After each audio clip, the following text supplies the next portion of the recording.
My sister-in-law lives in our house for $50 a month and still decided to steal my wife's dog and give him to her shady friend. And now she's acting like we're the crazy ones. Posted by you/Lanarensinner. Hello everybody. We live in Boise, Idaho. Last week my wife's pug Banjo was missing from our backyard. My wife hung up flyers everywhere, and through social media the search for Banjo has been shared throughout multiple states. We have retrieved tons of calls about sightings of a wandering pug near where we live. We've checked, and it haven't been Banjo. At little background, my wife's sister, who is living with us at the moment, has expressed her hate that our dog sleeps in a dog house outside during spring, summer, and warm days in fall. She believes he should be an inside dog and has always hated that he sleeps in a dog house. My wife always has her dog inside during the day, but most night he sleeps in his dog house outside. Anyways, our dog went missing last Saturday morning, and the gate was open. We 100% saw him sleeping outside the night before. Apparently, my wife's sister's friend posted to social media with a picture of a brand new pug she got, which happened to be the night before he went missing. When my wife went to look, the friend and sister-in-law blocked her from their social media. We had someone else try and look to see if it was him, but the post was quickly removed, I guess. My sister-in-law's friend usually comes over to our house twice a month, so she knows the dog and our house. The friend hasn't posted any pictures of the dog, but apparently she named the dog Nacho, which sounds decently close to Banjo and would allow him to come to their call. My sister-in-law instantly gets quiet whenever we bring the Banjo up and is seriously acting suspicious as crap. There are some other personal details regarding why we believe she would take them. The sister-in-law and friend are both around 19 and act very immaturely. My wife thinks they are keeping the at the friend's boyfriend's house. We found out where he lives, and my wife wants to go on a stakeout to see if we can see if it's him they have before contacting the police about it. I want to confront the sister-in-law about it, but my wife is worried if we do she will tell her friend to move the dog somewhere else to stay out of trouble. My question is, if they really did steal our dog, what can we do about it? Also, any advice would be greatly appreciated. My wife has been so upset this last week, and I just want to find her dog. I have a feeling my sister-in-law did take him and give him to her friend. I just don't want to take action without full-blown proof. We have multiple pictures of Banjo to compare and see if it's him, and also have proof of when we purchased the dog, and also the social media post about him missing. I just want to find him and will be upset if they really did this to us. Thank you for reading. Relevant comments. Commenter 1. Did you ever take the dog to the vet? Did he have any operation or stitches that could be used to verify? Op response. No, we have not. He is a very unique pug though, way taller and longer-legged than most pugs. Luckily, we have lots of pictures of him to compare. Commenter 2. Also take your animal to the vet. Hate to sound like an ass, but that's terribly irresponsible of you as a dog owner to have never taken your dog to a vet. Dogs need a checkup once a year. Op response. He just turned 1 this month. That's why we haven't yet. Edit. Not sure why I am being downvoted. We purchased him as a puppy after he was already given his shots and such. You said he needs to be given a checkup once a year. He just turned 1 and my wife was already planning on taking him to get 1 this month. Edit 2. You guys are completely right. As soon as we find him, we will take him to the vet for a checkup, shots, and chip. Appreciate the feedback. Update 2 days later. Here is an update since my last post. My wife got her friend to confront the friend and her boyfriend who they thought took him. They were recording the whole interaction.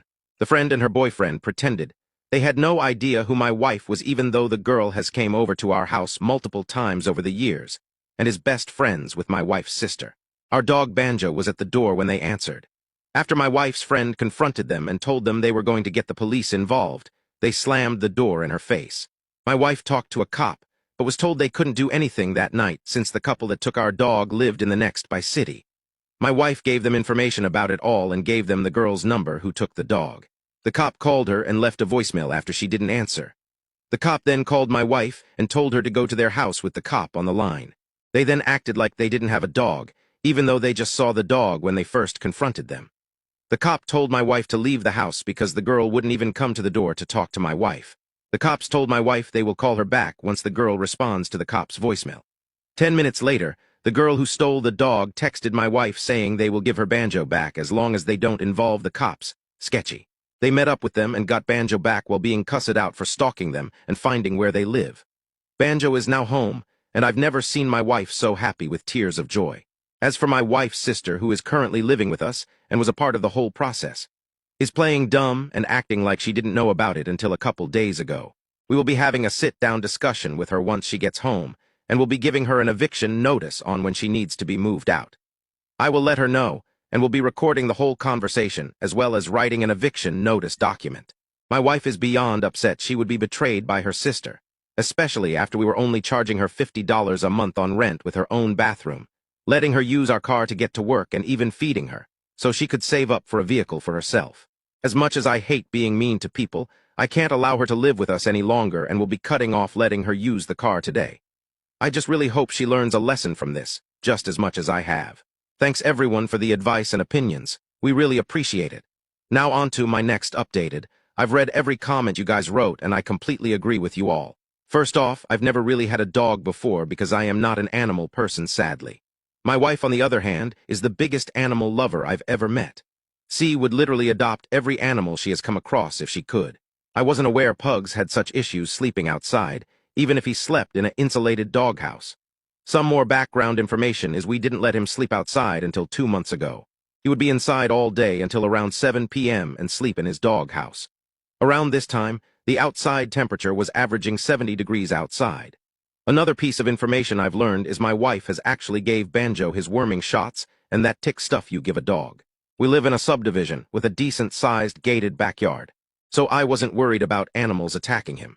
Because of the feedback you guys have given me, I have talked to my wife, and we will be making Banjo an inside dog from now on. We will also be making sure he gets taken to the vet and get all of his shots and checkups. I apologize if I upset anyone about the way we treated Banjo. I didn't put enough effort into thinking about his sleeping and veterinarian needs. I am currently in the process of potty training our 2.5-year-old son, and have been putting more effort than anything else making sure he is learning and using the potty. So we will be working our hardest to give Banjo the best life he can. My wife loves him more than anything and treats him as another son.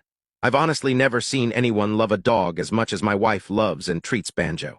He is super happy and excited to be home, and my son gave him a big hug as soon as he got here. Thank you again for everything you guys have helped me with. Advice, thoughts, and your opinions. I will work my hardest to make sure we can be the best dog owners we can possibly be. I'm just glad he is home. Thank you guys again.